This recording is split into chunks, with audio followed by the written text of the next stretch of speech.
Hello everyone, বাজার থেকে আজ ও বড় মাছ এনেছিলেন। জানেন কি, মাছটা এত সুন্দরী বা ফ্রেশ ছিল। মাছের গায়ের রঙটা ছিল একদম ইয়েলো কালারের, আর মাছটার মধ্যে অনেক চর্বিও জমে গেছিল।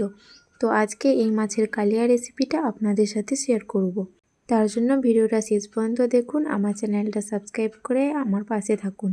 প্রথমে উপকরণগুলো দেখিয়ে দিই। এখানে টমেটো, ধনেপাতা আর কাঁচা লঙ্কা নিয়েছি, আর নিয়েছি পেঁয়াজ একটা, নিয়েছি রসুন, আর এখানে নিয়েছি গুঁড়ো মশলার মধ্যে হলুদ গুঁড়ো, লঙ্কার গুঁড়ো, আর নিয়েছি জিরে গুঁড়ো।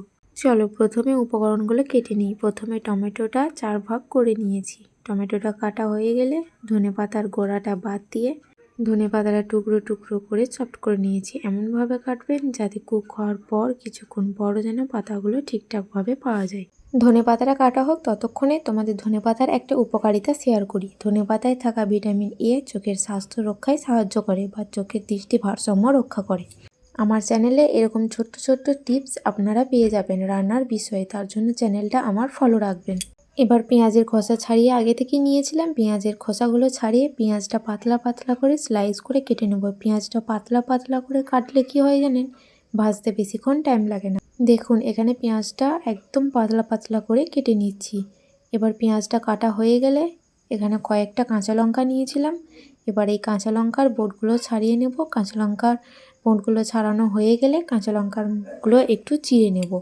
অতি অবশ্যই কাঁচা লঙ্কাটা চিড়ে নেবে। এখানে কে কে ঝাল পছন্দ করো, আর কে ঝাল একদমই পছন্দ করো না বা মিষ্টি পছন্দ করো, আমাকে কমেন্ট করো। আমার তো ঝাল খেতে খুব ভালো লাগে, তাই আমি যে কোনো রেসিপিতেই একটু ঝালঝালি করি। পরের কোন রেসিপিতে কিসের উপকারিতা আপনারা দেখতে চান আমাকে কমেন্ট করে জানাবেন। এবার একটা রসুনের কোয়ার মধ্যে কয়েকটা কোয়া ছাড়িয়ে নিচ্ছি। প্রথমে রসুনের খোসাটা ছাড়িয়ে নিচ্ছি, তারপর কোয়াগুলো একটা একটা করে ছাড়িয়ে নিচ্ছি। বাড়িতে এইভাবে একবার মাছের কালিয়া বানিয়ে দেখুন, স্বাদে গন্ধে পুরো ঘর একদম ভরে যাবে।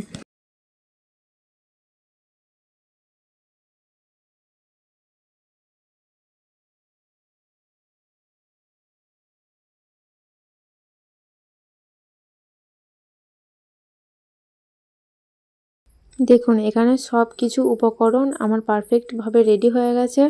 এবার গুঁড়ো মশলাগুলো আর একবার দেখিয়ে দিই। এখানে লঙ্কার গুঁড়ো, জিরে গুঁড়ো আর হলুদ গুঁড়ো নিয়েছি। এখানে হলুদ গুঁড়ো মাছগুলোর মধ্যে মাখিয়ে দিচ্ছি নুন আর হলুদ। নুন আর হলুদ দিয়ে ম্যারিনেট করে কিছুক্ষণ রেখে দেবো, যাতে নুন আর হলুদটা মাছের মধ্যে খুব ভালোভাবে মিক্সড হয়ে যায়।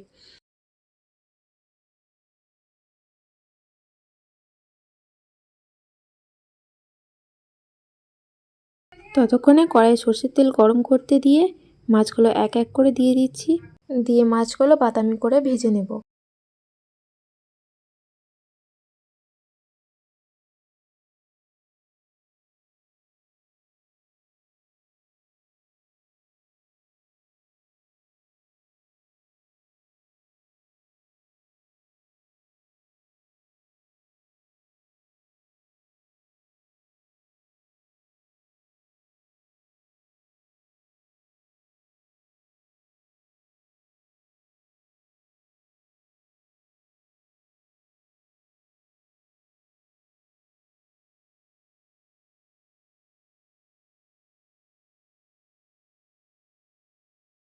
দু মিনিট পর দেখবেন মাছের অপর পিঠটা পারফেক্টভাবে ভাজা হয়ে গেছে।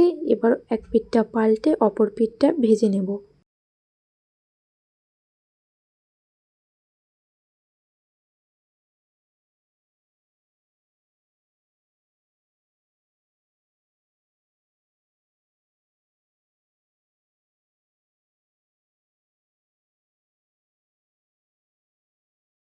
দেখুন মাছগুলো খুব পারফেক্টভাবে ভাজা হয়ে গেছে। এবার মাছগুলো অন্য একটা পাত্রে তুলে নেব।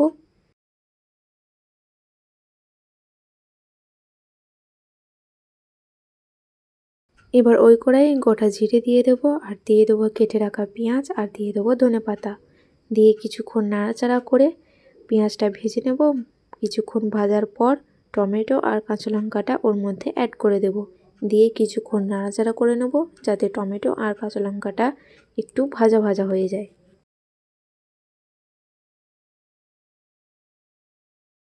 এবার আদা আর রসুনটা আগে থেকেই বেটে রেখে দিয়েছিলাম। আদা আর রসুন বাটাটা দিয়ে কিছুক্ষণ নাড়াচাড়া করে গুঁড়ো মশলাগুলো ওর মধ্যে অ্যাড করে দিয়েছি। দিয়ে কিছুটা জল দিয়ে মশলাটা 2 মিনিটের জন্য কষিয়ে নিয়েছি।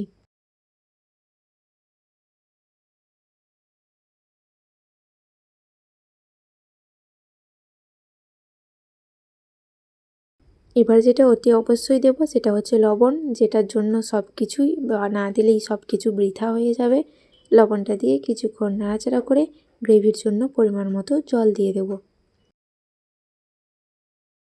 যখন দেখবেন গ্রেভিটা ফুটে গেছে তখন ভেজে রাখা মাছগুলো ওর মধ্যে অ্যাড করে কিছুক্ষণ নাড়াচাড়া করে দেবো, যাতে মাছগুলো খুব ভালোভাবে গ্রেভির মধ্যে ঢুকে যায়। এবার 5 মিনিট ফুটে গেলে যখন দেখবেন গ্রেভিটা গা মাখা হয়ে এসেছে তখন অন্য একটা পাত্রে নামিয়ে নেব। গরম ভাতের সাথে এই মাছের কালিয়া রেসিপিটি আনন্দের সাথে পরিবেশন করুন, দেখবেন খেতে জাস্ট ইয়াম্মি হয়।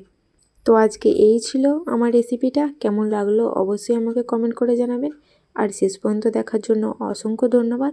দেখা হচ্ছে অন্য কোনো নেক্সট ভিডিওতে।